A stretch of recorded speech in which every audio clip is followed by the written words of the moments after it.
Professor Zafar সাহেব এই গত রেজিমে ইনক্লুড করেছিল, যেটা নিয়ে অত্যন্ত সমালোচনা হয়েছে, বিতর্ক হয়েছে, সংসদে আলোচনা হয়েছে। পৃথিবীর কোথাও ক্যামব্রিজের কারিকুলামে ও লেভেলসে এবং অনেক দেশে মাধ্যমিক লেভেলে এই বিবর্তনবাদ পড়ানো হয় না। বিবর্তনবাদ পড়ানো হলে কোমলমতি শিশুদের মনে এক ধরনের চাপ সৃষ্টি হয়। সেই জন্য ক্যামব্রিজের শিক্ষা কারিকুলামে মাধ্যমিক লেভেলে তারা এটা ইনক্লুড করেনি।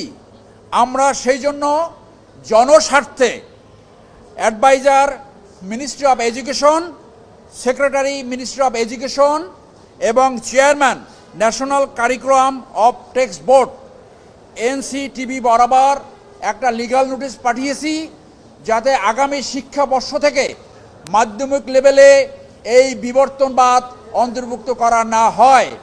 তারা যদি আমাদের লিগ্যাল নোটিশের পরে কার্যক্রম গ্রহণ না করে, তাহলে আমরা আদালতের দ্বারস্থ হব এবং তাদেরকে বাধ্য করব আমাদের এই দাবি পূরণ করার জন্য। দারুইনের তত্ত্ব জানেন আপনারা যে মুসলমান হিসেবে আমরা বিশ্বাস করি যে আদম এবং হাওয়া থেকে মানব জাতির জন্ম হয়েছে, যেটা ইসলাম ধর্মে প্রিচ করা হয়। আর এই বিবর্তনবাদে বলা হয়েছে মানুষের সৃষ্টি হয়েছে বানর থেকে।